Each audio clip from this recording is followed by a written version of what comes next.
Olá, caro estudante, cara estudante, como você está? Seja bem-vindo a essa terceira semana da nossa disciplina. Né? Nessa semana nós vamos avançar um pouquinho.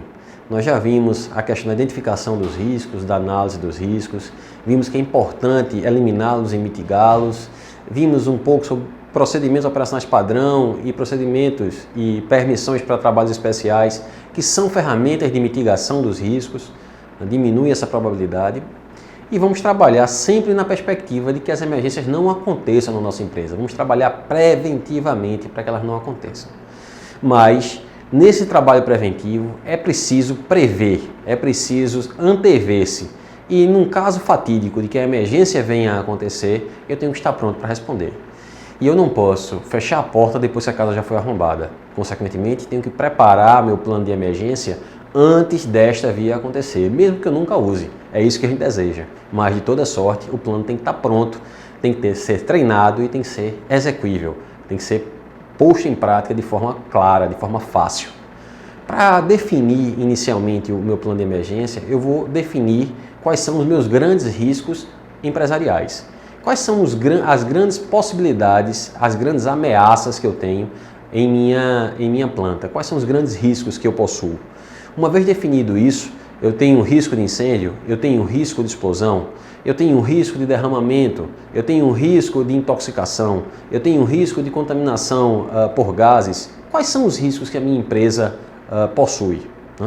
Definido isso, eu vou descrever um procedimento para cada tipo de risco.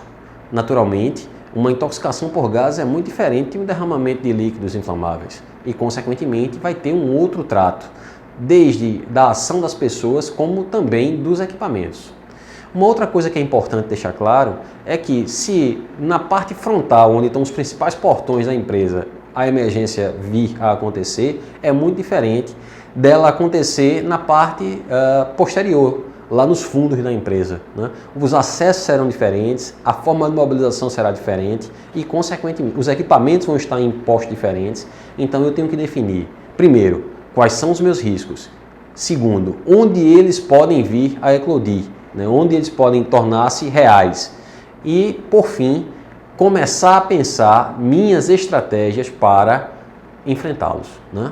Então, para pensar as estratégias de enfrentamento, eu devo olhar para a minha planta e observar quais são os meus recursos de resposta, os meus recursos humanos e os meus recursos materiais.